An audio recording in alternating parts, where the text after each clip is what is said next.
Yo, what's going on, everybody? Welcome to No Niche. It's your boy Donald Francis, and I just wanted to come up here. I haven't been up here in a little while. I've been doing a lot of stuff on my own and a lot of my own business and stuff like that. And but I just wanted to at least come up and have a chit chat on a live. You feel what I'm saying? And so today, I don't know if you can see, the topic, but it's talking about how success isn't our enemy and understanding why we fear our own potential to become successful. Got my glasses on, so look, excuse the glare. This is no niche, y'all. I don't have anything fancy. This is not going to be your conventional, regular, professional, whatever. I just came up here so I can talk about what it is that I want to talk about. And so I guess having no niche is a niche within itself. But let's get right to it. So, I lived in the Reddick Projects for some odd years in Brooklyn. Let me get my mic. I'm up here messing with my mic. And I remember when I was on the come up, I'm a 70s baby, so I came up in the 80s era. And I know for some of y'all, you're like, all right, well, look, it's 2025, Donald, get a grip. You feel me? But at the same time, I realized something. I noticed that, you know, um, a lot of us were very, very afraid to do things that were going to make us successful beside go to school. And by the way, I don't know what you're drinking today, but I'm not drinking anything alcohol. I'm having a little bit of soda. I'm not going to tell you exactly what it is because they're not sponsoring me. However, I'll never forget the time that we were obviously forced to go to school. Everybody needed an education, so that's if no buts or whys about it. But that was about the only thing that a lot of us have ever done. But in the Reddick Projects, we had a lot of talent, people who knew how to MC, which is rhyme. Some people knew how to, produce music and tracks. Some people were good journalists. Some people knew how to draw. Some people were even into fashion and stuff like that. But back then, I mean, the hip hop community was very, very big at that particular time. And I remember the last time I watched Video Music Box rep Ed McDaniel, or was it Ralph McDaniel? One of the two.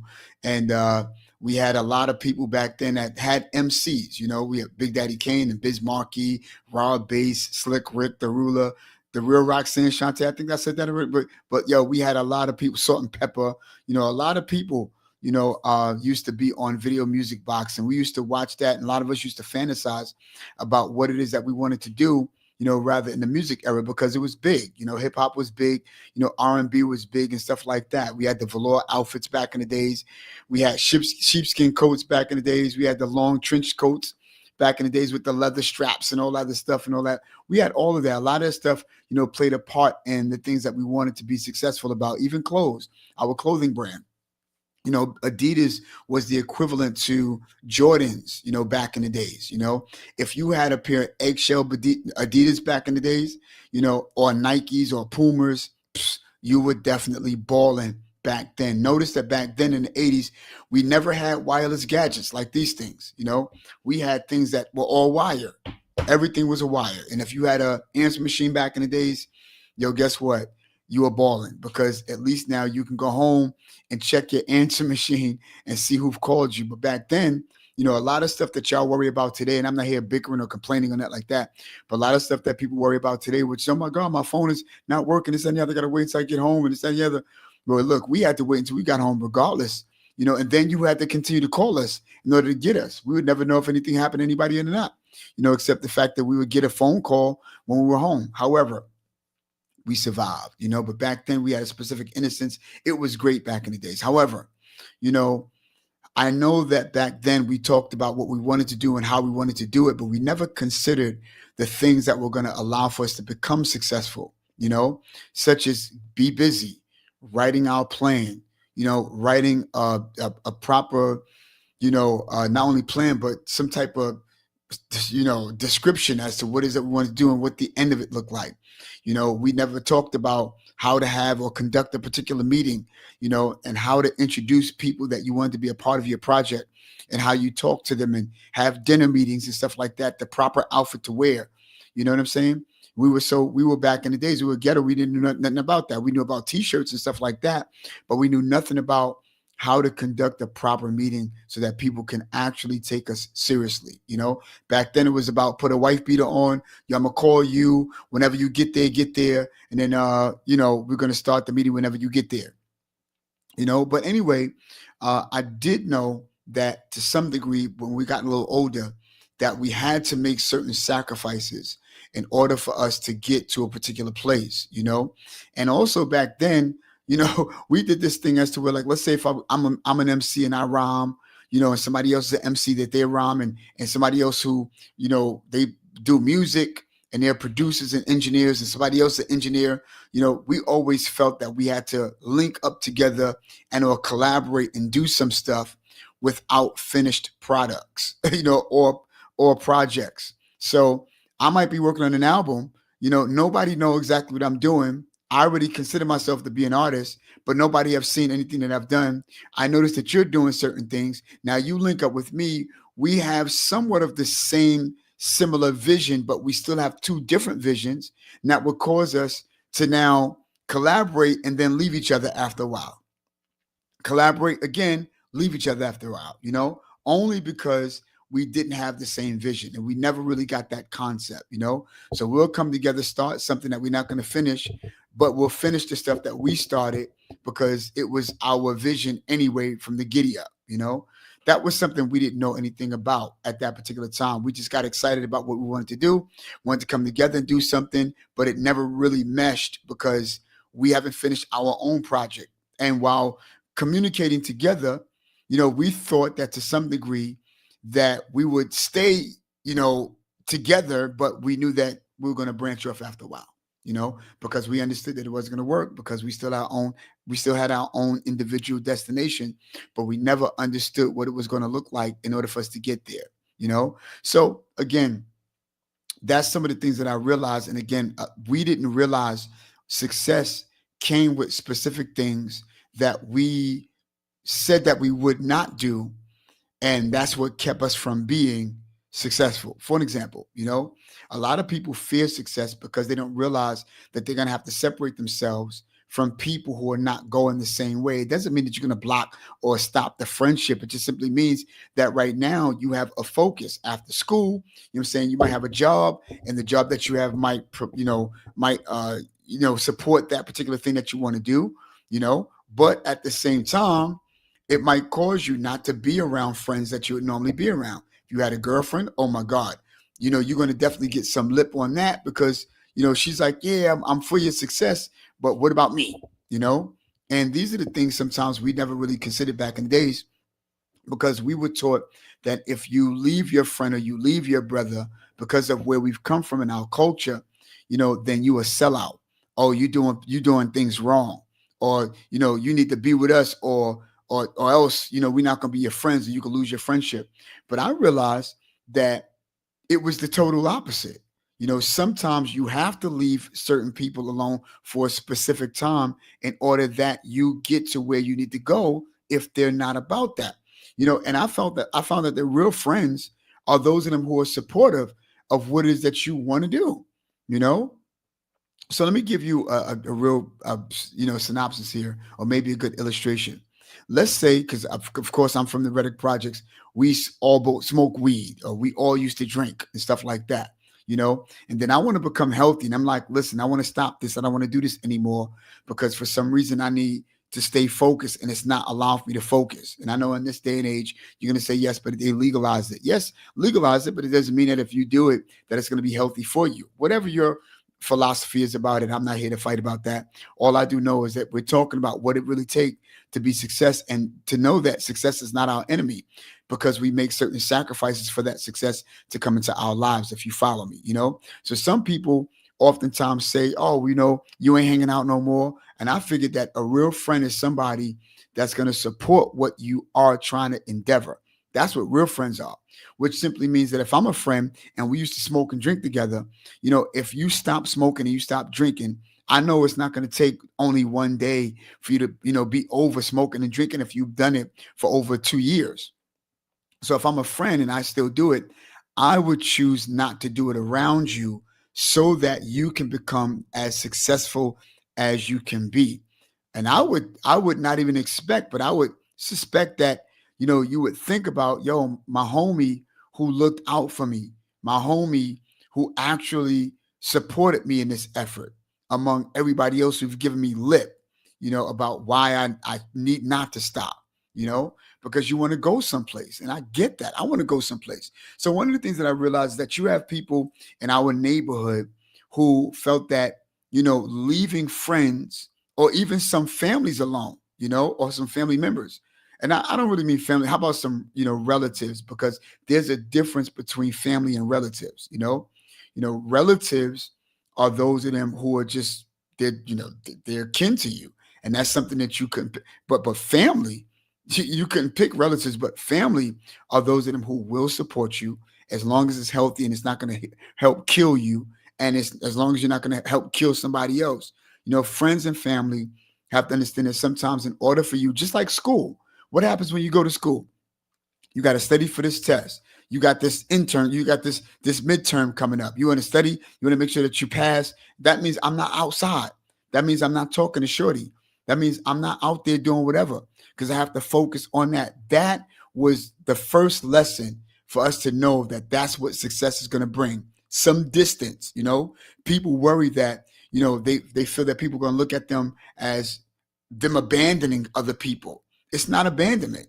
It's just that even your day ones, they might think, oh, I'm changing, or you're changing. Yeah, to some degree, you're changing because you're chasing after success, and whatever that success is, if they're your day ones, if they're your friends, and if they're your real family, they will support you on that. So tip number one, some people think that leaving friends and leaving family alone for a little while will allow for them to feel that they sold out, And step number two, fear of being labeled a sellout. You feel what I'm saying? Group professional people or people will warn you, or people will make you feel like, oh, you sold out because speaking differently, moving differently, having space can make you feel like you betrayed your own culture, But how about we're doing what we have to do to come out of our culture so that we can be a voice outside of that to make room and space and a lane for our culture. And watch this, also for our growth. It doesn't mean you're a sellout because you've made space between your day ones and some relatives and some family. I noted also, fear of, outshining each other. I'm gonna tell you something. I need to drink this. Let me drink on this. Some people fear that your success is going to look like you're a narcissist. You're not a narcissist because you are going to somewhat outshine other people by doing the darn thing for yourself. You have to understand, listen, I'm doing this because I have a future ahead of me and I'm seeing some things that's before me.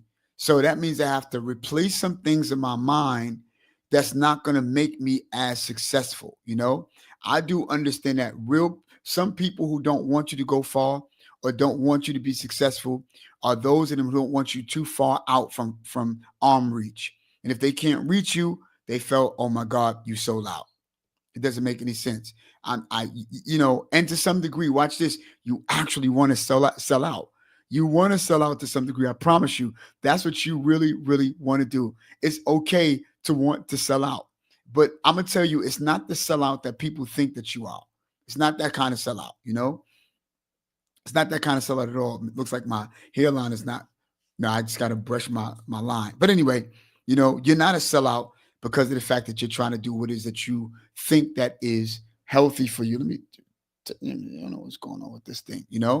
Whatever's healthy is the thing that was going to cause you to want to sell out. You should sell out. Watch this. Think about it. You got some people who are like, well, if I sell an album, I didn't sell out over here. I didn't sell out over there. Well, that's the reason why you ain't making profit. You want to sell out everywhere that you sell your profit. You want to sell out everywhere that you sell your album. Sold out in this state, sold out in that state. Selling out is nothing wrong with it. You don't want to sell your soul to get what you want. That's selling out, and it has nothing to do with a white man or black man thing. It's a right, W-R, right man thing, R-I-T-H, right man thing. Listen, you have to understand it's okay to sell out because selling out will make you grow. Watch this. Not only fear of outshining the other people, but you're not doing anything for the sake of shining over other people. or outshining other people. As a matter of fact, when you're working on the stuff that you're working on, can I tell you something? You don't know if you're outshining anybody. The only thing that you have in your mind is, I got to catch up to people that already been this path, and I got to make sure that I can keep up with today's time and whatever my competitors are in this particular field. You know, so while you're focusing on that, you're not looking at stats, and rather not you outshine somebody. And in fact, you're not there telling people how much better you are than other people. And in fact, you're applauding the people that are being successful, even if they're in your niche or your lane, because nobody's going to be like you or do it the way you do it, and you're not going to do it the way anybody else do it. So while you're in the process of focusing, and doing what you're doing, making sure you're crossing the T's and dotting the I's, you can't be so fearful of who people think that you're trying to outshine. Comparison is the joy killer.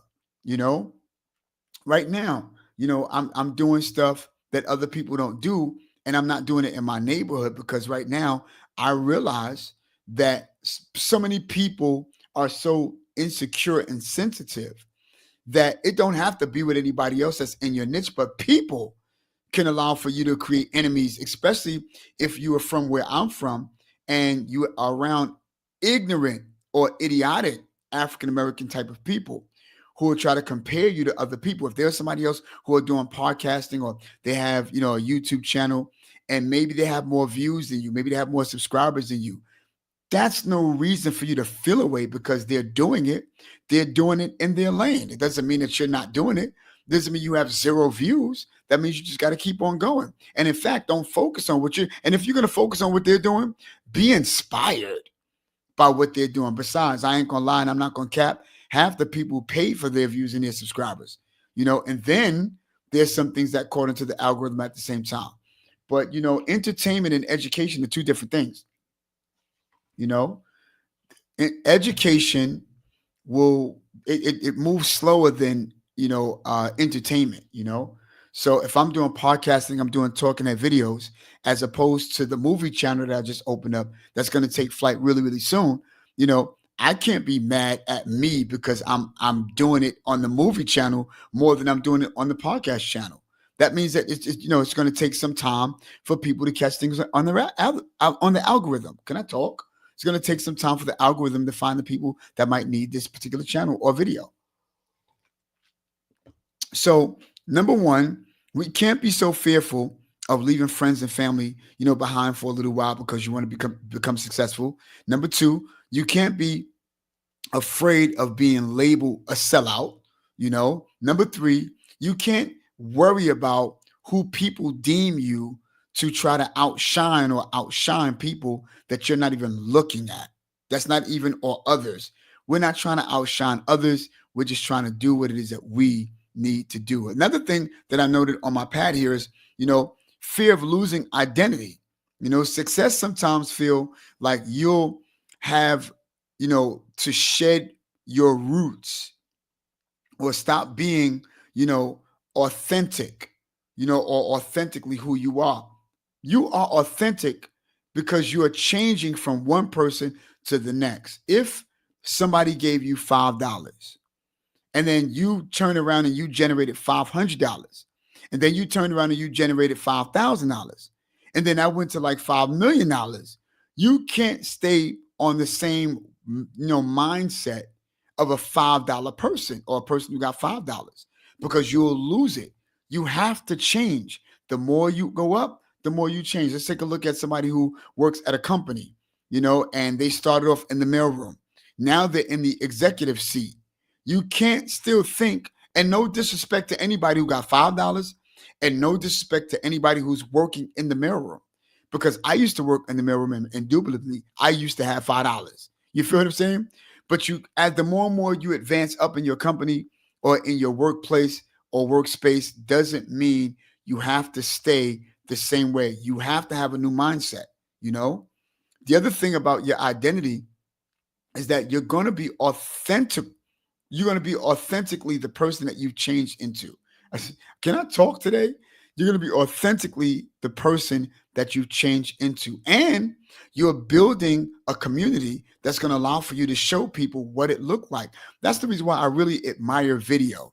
And I really do admire, YouTube, and I admire all these wonderful, platforms. Because think about it. Back in the days, we used to have the album covers or the album books, that have the pictures, and it had like the plastic that you have to flat back in order to put the picture where it is, and then you put the plastic back on it so it can stay in place and stuff like that. We had albums back then. Now we have videos, and we can capture moments in the video. One day, I would pray that I would not only see my grandchildren, but if I don't get a chance to make it to see their children, which would be my great granddaughter, which, knock on wood, prayerfully, I can do that too, that at least they have some type of, something that I'm able to leave behind, that they're able to watch this value and learn.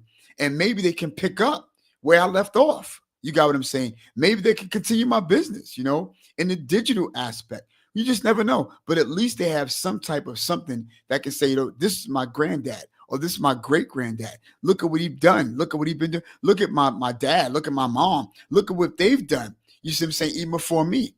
And then now we have all, or even after me, but look, now we have all of these things, So at the same time, you're always going to be authentic, in what you do, because this is something that's going to be able to help you or help people while you grow, see your growth and see when that happened. And it's documented. The data will never ever lie alongside of numbers, so people can see when you had no views, but then now you have mass subscribers, and now look at where you are. You know what I'm saying? Not everybody might be a Mr. Beast, because some people are going to be better than Mr. Beast. Some people will be better than Mr. Sean Cannell. Some people are going to be better than Mr. Peter Voog, better than Chris Doe, better than Kai Cenat, better than anybody. We have those of them who are going to be next in line that are way younger than us. They're younger than me, but way younger than us, or flight crew, whoever else that's out there, But you're going to have the next generation that's stepping up, and they're building their stats right now. But it doesn't mean that they're a sellout just because they're moving up in steps. You get what I'm saying? You don't have to keep ignorance or act like you're ignorant while you move up. Because some people are like, well, it was my ignorance and the way I talk that got me where I am. Good. That's fine. That's fine for you. Stay where you are. If that's going to continue to work for you, that's fine.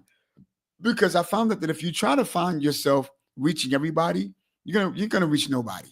You just have to know and understand the audience that is for you.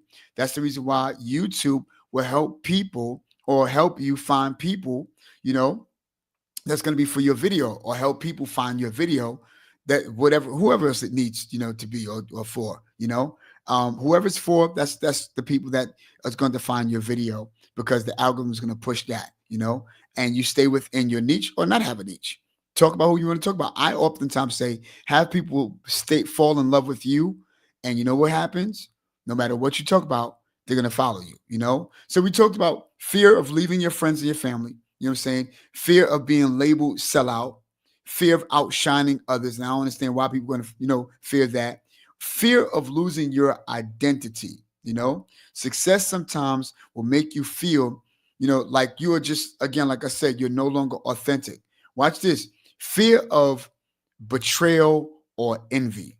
A lot of times people don't want to be successful because people can betray them. The more and more they go up, the more and more people look at them, and they envy them and they betray them. I remember when they did this. They ain't authentic because they're mad. I don't understand how people can be so mad at somebody else's success. Because here's the deal. If there's somebody who's in your family or in your friend group or in your group or in your circle, grew up on your block, no matter what, if they've been doing certain things while you are on the block, playing baseball or just, doing things as a hobby, and they took their craft serious to make a particular business for a time like this back then, why are you mad at what it was that they wanted to do? If they handed you a book to say, here's the success of becoming a millionaire, and you were like, all right, whatever, but you wanted to go and do whatever you wanted to do, and they've been studying You cannot be mad at them or make them feel like that they owe you something because they did what they wanted to do and they did something you chose not to do. And now it's like, yo, put me on. Yo, put me on. It's like, I've been trying to put you on for the longest. This is a sad connotation when people say after you build it, people will come. Yes, I understand that connotation, but watch this. What happens when people can believe in you before you build it? Those are the ones, to me, I would want to hold dear to my heart, because I know and I understand, me being a man of faith, there are going to be some people who are not going to be, about that kind of faith or a visionary, or to see things that you see, before it even come. There's some people who will even tease you. There are 3 steps to people who will make you feel a particular way about something that you're trying to pursue before they see it. And I'm a stickler for this, and I promise I major in this without even going to school for it. Number 1, they think you crazy when you talk about what you want to pursue, because they can't see beyond anything that they would try to do. Not that they can't do, but they'll try to do. They can't see beyond that. And if they see that you're the one who's trying what it is that they would not try, will automatically say you're stupid and you're crazy. Just go get a regular job. Why are you trying to start a business? That's number 1. Number 2, they'll start to see progress happening, and all of a sudden, like, oh my God, you're actually doing it. Yo, this is dope. I wish I can take that same. You're doing it. And then they move from you're stupid to seeing you're doing it. And then the last thing, how did you do it? And then can you help me do it? Although gladly you'll be happy to help them do it by showing them how. One of the things that I remember and I realized, because we're talking about, right now, step 5, which is, the fear of being portrayed or having people envy you. I noticed that if you have an idea and you're looking for investors, maybe preferably millionaires or trillionaires to come and invest in the very thing that you're trying to pursue, they're going to turn around and ask you, okay, this idea sounds great, but the question I have for you is, what have you done? Or how much have you put into it? Or how much have you used or money have you used toward your own belief in your own craft? If you have not, if you have not put anything into what you believe, if you have not, that's the word I'm looking for, contributed to what it is that you're doing and you believe, nobody's going to contribute more than you about what you believe you think that's going to work. They want to know, what steps have you taken? You see what I'm saying? And when you show them the steps, you become successful, you're going to be envied. You're going to be called a sellout. People are going to betray you because they don't have arm reach. I love the way Jay-Z said it. He says, when I began to get money, people said I changed. He says, I've never changed. They just started looking at me different. Bars. And I need to drink on that. Soda, everybody. So let's look at number 6. They fear, how about this? They fear failure and trying after they fail. We also know the typical, quote, or the cliche, when you fail, learn how to fail better. It's not about failing, it's about learning. And it's the truth. You don't fail, you learn, man. You learn. Because here's the deal. Anything that you have inside of you, anything that you know that's going to work, when you fail, you just find another way to make it happen. I like the way, I forgot who said it. He says, I haven't failed. He says, no, what he said? Forgot what he said. He says, I haven't failed. I just found out 10,000 other ways it doesn't work. Let me repeat after that. Let me see that again. He says, I haven't failed. I just found 10,000 ways it didn't work, And you might be on your 11th, your 11th try or your 13th try, but it doesn't matter. I want you to do me a favor. Go on my YouTube channel, How to Overcome Setbacks, and we'll talk about that. Yo, you have to fail. And here's the other thing. Don't be ashamed of people who seen you fail. Don't be ashamed of people who saw it didn't work. Let them laugh. Let them laugh at you. Let them bicker. Let them be where they are. But I just say, make sure you hibernate long enough, learn long enough to make the strongest comeback ever. I oftentimes say in YouTube channel, or your YouTube videos. Right now, I have a film, channel that I just grown, 15 subscribers. But by December and January, I already perceive I'm gonna have over 1,000 subscribers. Because you know why? I'd rather create a kick butt movie scene over 10,000 movie skits that we've done that doesn't have any value or I haven't taken my time on, that would not allow for people to want to go back and see. If you go on my channel, It's All You TV, I messed up on skits a ton, on learning my camera and all this other stuff. But I knew that I might not have been better at that particular time at what it was that I'm doing. But watch me now. Because what I did was I just stopped doing that. And I just started to learn and master the fundamentals. All you got to do is master the fundamentals of anything, and you'll become extraordinary. See, Steph Curry, LeBron James, all of them have not done anything extraordinary. They just did ordinary things in an extraordinary way. Steph Curry shot the three. People been shooting the threes. LeBron James dominating. People been dominating. They just learned how to hone in on their craft to make it extraordinary when they do it. Damian Lillard is dope. Steph Curry's dope. He just did things in a way that people will admire. Like, yeah, we've seen it done. Ja Morant. Ja Morant is another person who can shoot dope threes. He's not really oftentimes, and I'm not making this a sports channel, but at the same time, he don't get that kind of credit. But we know Steph Curry to be the face of threes because of the time he's come out.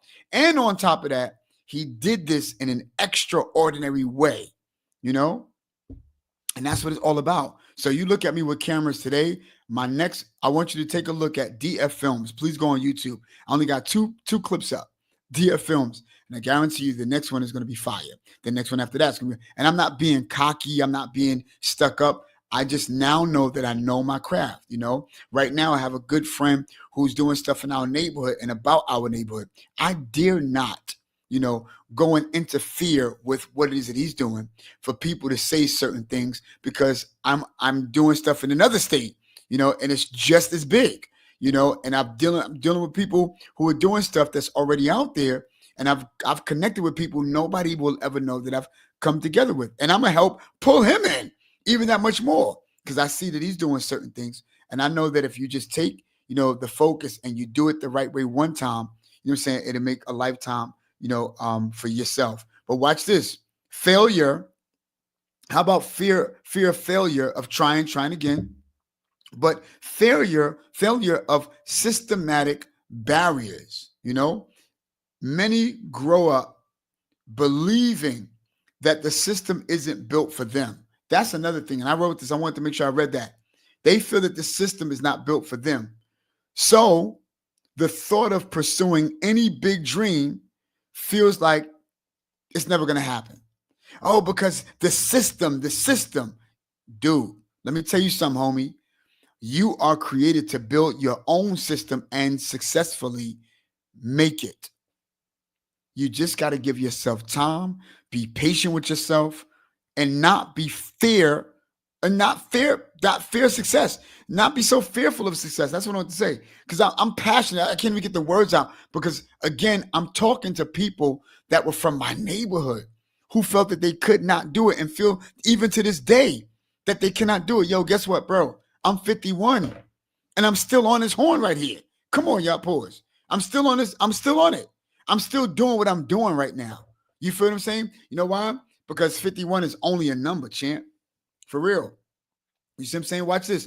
The fear of financial responsibility. Yo, let me tell you something. People can sometimes get $2,000, $3,000, $4,000, And if you never had that kind of money, which is no money today, right? You might feel that you've made it already. That's the reason why, shout out to my boy Isaac. And I don't know, that's my dude. He had came in an encounter with people who promised him little toys at the age of 15 that looked big to him at that particular time, which is a house, a little bit of, clothes, a little bit of jewelry, gave him a little bit of money, 10,000 in his pocket. That was practically nothing because he wanted to pursue music, you know, and they allow for him to sign on some type of contract that he agreed that he couldn't sell anything until he made an agreement with them. You feel what I'm saying? Yo, it was crazy. So at the same time, that he went for the offer because he never had that before. You can always tell how many people who've had things based upon how they act when they get a little something. When you're young, like 15, you never had that before. It's big to you. But now ask him now. He got his money up today. You feel what I'm saying? So when you lived in the projects like I am, I have like the Reddick projects. You feel what I'm saying? We were just trying to get to something and get to a little something. We knew nothing about money management. We knew nothing about financial aid and like how to, craft your finances and have, promissory notes and have more than one account, and about stock and how to live off of equity and how to have and create, a retirement plan and all that type of stuff. You know what I'm saying? How to get to a particular place where you can generate money, while being who you are and giving value that you've learned, and you fast forward other people who have never gone through or have gone to school for what it is that you've gone to school for. And that's why they pay you for your learning, your information, your mindset, and all of that so they could become a better them.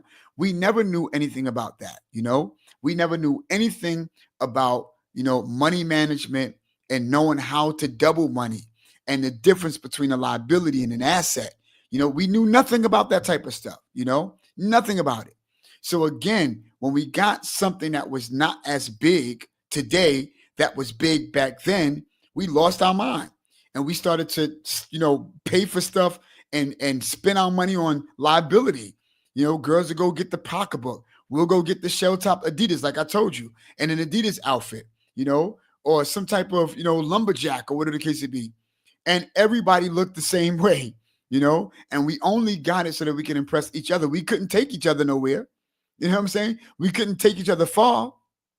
And it was nothing like having all these clothes, but we had no money in our pocket because we spent the money in our clothes. I used to tell everybody, you asking me, can you hold something, meaning hold some money, but you looking at my new clothes and looking at my new outfit, dogs. I had to pay for this, champ.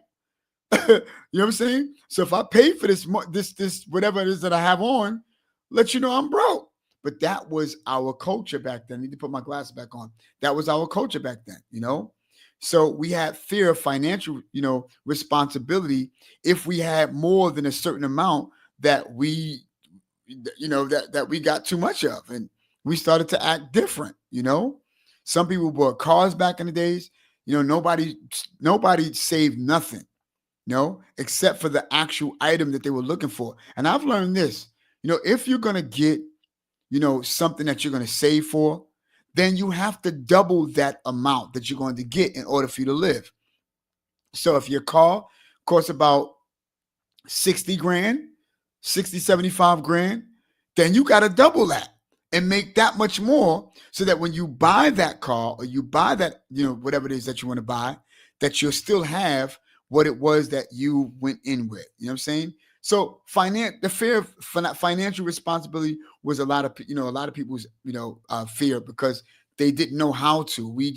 My boy John Arrington said we were just freestyling on trying to learn, but we knew nothing about it. Watch this. How about fear of isolation? When you grow, not everyone's going to grow with you. So the idea of being alone, at the top, especially at the top, it will keep you from wanting to climb. But here's the deal. It's not about getting to the top. It's how is your mindset? How's your spirit? How's your thoughts? How is your ego when you get to the top? And it's a thin line. When you get a lot, sometimes you got to watch your ego because as to where you at the corner store buying your corner coffee, and you're at the Chinese restaurant, buying a $6 meal or a $3 meal, and now you got filet mignon, and you at Peter Lucas or whatever the case to be, whatever steak place, or you at Carmine's or wherever, or you go into some fancy schmancy restaurant, you can't forget where you've come from, that you now lose your mind by spending money and you're not putting anything back into the pot. You feel what I'm saying? Last but not least, we fear of judgment from our community, the fear of judgment from our community. And that's something I already touched on, which is you got some people who will, they'll judge you. Oh, he's not giving back. He's not giving nothing back. He's not doing enough for the community. He's not doing enough for this. He's not doing much for that. She ain't doing this. She ain't doing that. She said she was going to do this. No different from the president. She said they said they're going to do this, but when they get in office, they forget about it. Oh, they forgot about us. They forgot about us. My question to anybody in our community, while you find or you see somebody that's pursuing a particular seat, what are you doing in the interim? What are you doing to help? Because we can complain so much more than do stuff that's going to help and bring change, And while I'm talking about my African-American community, and I'm talking to all of you, because I just been propelled. When Black Lives Matter happened, and I'm going to just jump on this and I'm going to jump off of this. I asked myself, and only anybody from our community can talk about this, not just Candace, but we can talk about this. And nobody want to talk about the elephant in the room, and nobody want to talk about the dirt that's been swept underneath the carpet. Because to my recollection, I know, and I'm not taking anything away from what we fought for. It was just too bad. And I'm getting fed up now as I talk about this. But again, we talk about being successful, but here's the real reason why we're not successful. We talk about the Black Lives Matter, at that particular time, that movement, Candace blew it up for us to know that even that was a hoax. And this is what they portray for us to be. That's the reason why we, to some degree, cannot be trusted, and people in, Caucasian or white America, they label us this because of our outcomes every now and again. Did you not realize that at the same time cops were killing us, we were still killing ourselves at the same time? So we're out there rioting and doing all this stuff. And watch this. What was killing Black people, their own businesses, and breaking into their stores, going to solve or going to help? The same time cops were killing us, we were still killing each other in our own neighborhoods. And I have it all recorded. Matter of fact, I'm going to do a number 2 to this particular video. I recorded somebody walking in the building. There was a gang full of everybody. I don't know. I can't call them YNs. I can't call them Bloods, Crips, whatever the case may be. But I do know that there are people who are dressed in black who shot another young person. Another person who was an older lady got robbed and killed. 60, 70-year-old man by our own people. Our own people. At the same time, Black Lives Matter movement was going on. And then at the very end of the day, after everything have calmed down, even after the cops have pulled back, the result of it is not good, because now when something happened in our neighborhoods where we need, a particular cop, they're not coming right away. Somebody get, into a collision between 2 cars, they're going to just drive by because they just said, listen, too many of our cops are being killed. It's too many of them more than us. We have to fall back. If they're going to kill themselves, oh, well, now at least we'll have less on less population of them on this particular globe. And nobody saw that. Then Candace came and blew it up. And all of a sudden now it was all a hoax, and a joke just to get money. This is the reason why they perceive us this particular way. And for those of us who have great hearts, those of us who have great, mean much and mean greatly, and don't mean any harm to anybody, we get sucked into that crowd and we become camouflage, because as long as we are this color, always going to be judged. But then watch this. That's them to us. But what about us to ourselves? You feel what I'm saying? What about us to ourselves? We judge. I'm grateful, Mr. Carmelo Anthony from our spot, you know what I'm saying? From Red Hook and stuff like that. He did so much, to help during Sandy so that people can be helped and stuff like that. But can I tell you something? I don't know if it does any good for him if nobody's going to ever acknowledge the good that he's actually done. Because there's so many people who are so selfish who look out for their own comfortability that if they're uncomfortable, he ain't doing this, they ain't doing this, they ain't helping us, they ain't, because you're uncomfortable. But can't nobody acknowledge all the other hundreds of people that were in our neighborhood that he've helped during that particular time? You just didn't show up. And that's another thing too. God, maybe I'm on a rampage. But again, this is the stuff that keep us from being successful, because we could ramp and rave all day. And I'm not making this a beat up on my people. I just want us to be better. You feel what I'm saying? And not afraid of success, and to let you to know it's nothing wrong with selling out your merch. Nothing wrong with selling out your course. Nothing wrong with selling out people coming to your sneaker store. And now there ain't no more sneakers left because you got so many sales that you have to open up a bigger building and call for more merch. And you're enhancing all those brands, you know? And it's so sad because people don't have the right viewpoint to know what it takes to be successful. And the 1% and the 99% are the people we have to really hone in on. You know what I'm saying? 1% are the people who will do what the 99% don't want to care about doing, like reading a book, writing a book, going and taking an online course, creating an online course, right? You know what I'm saying?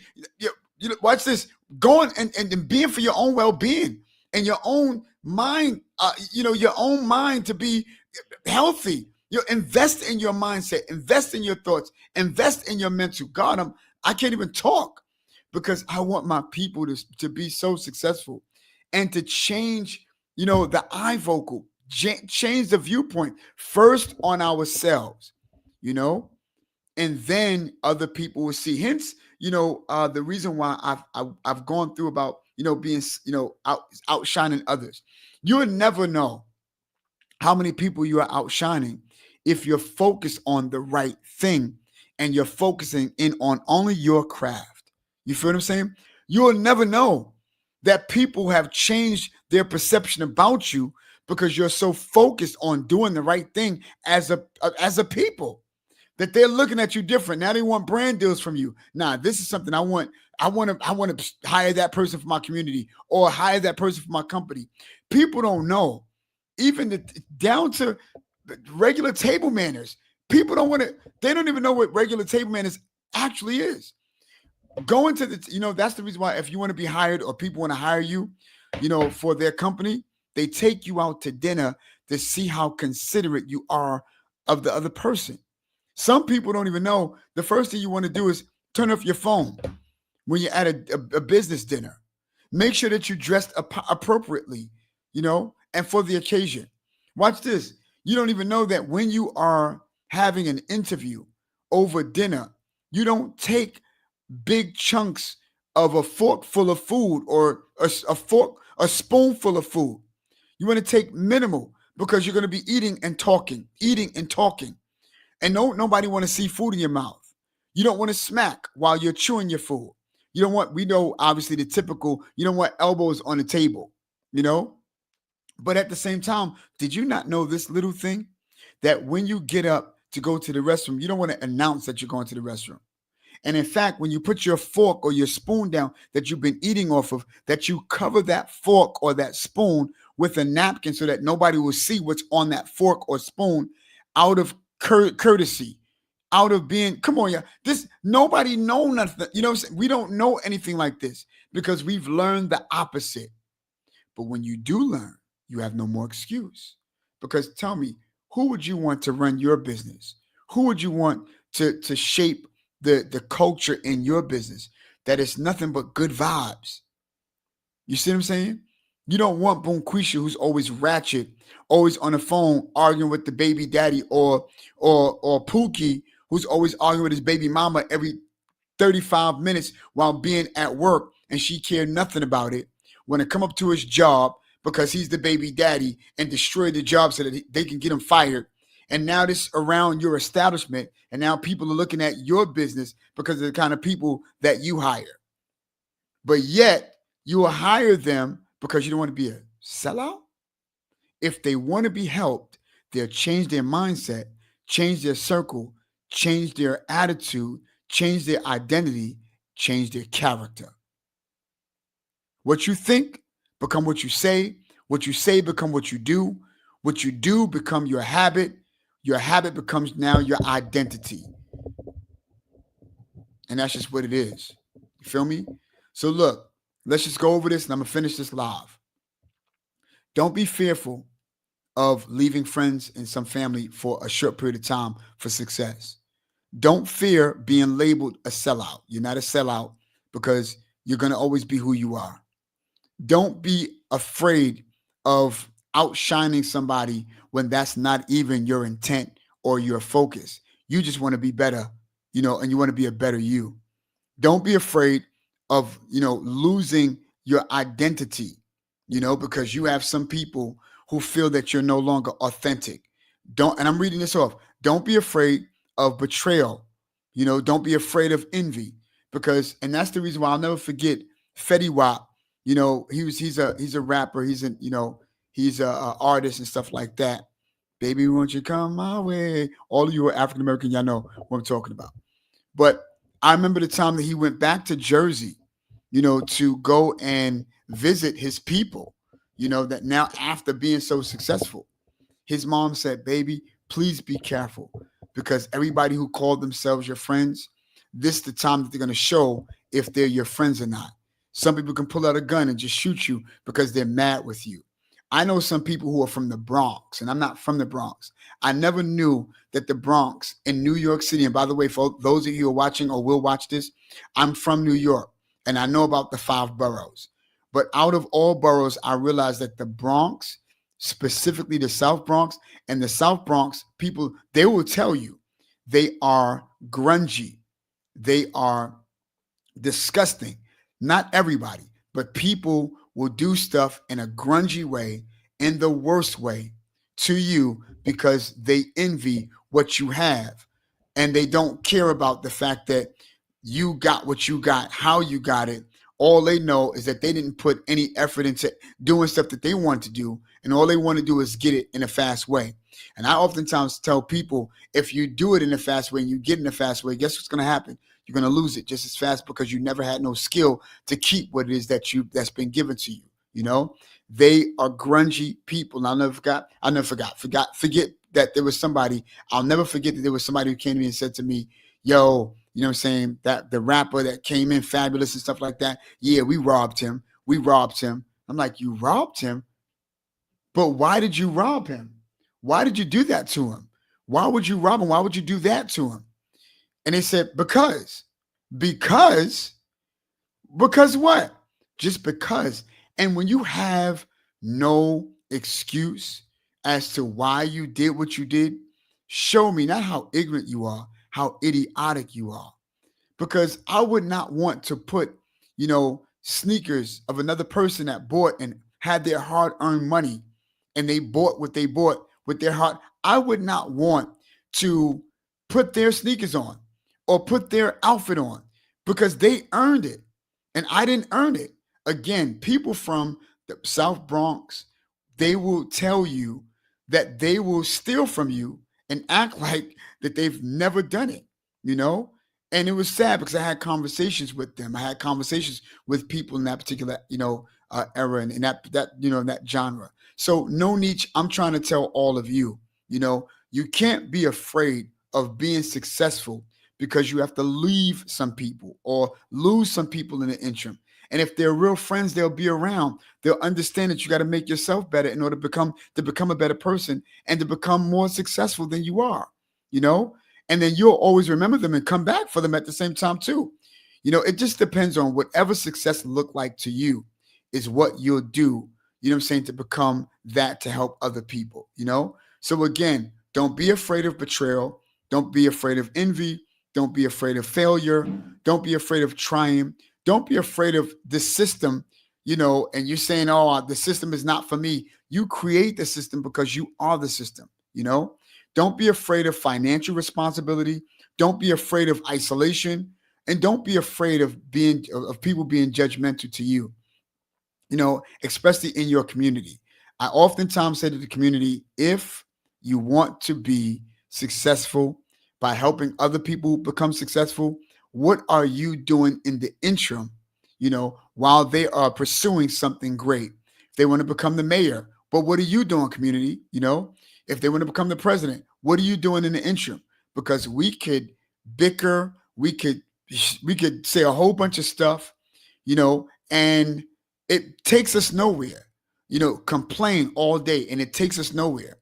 But then what are you doing in the interim? What can you replace with complaint that will allow for you to become more successful in your field and be the person that can help undergird the person that's trying to be a representative to us, you know? So again, Black Lives Matter, but to who?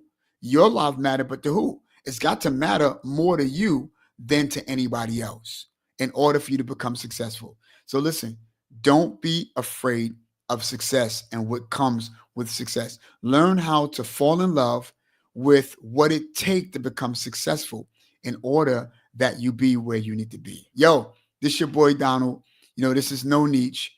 Thank y'all for even coming in and just listening to what your boy got to say on this live. And I'll come back to you every now and again because I don't have that much time. I'm at my own business and stuff like that. And I'm still working a secular job to help undergird that particular business. And at the same time, coming to give content to you. It's your boy Donald Francis. It's No Niche. Yo, and I'll see you next time. Peace.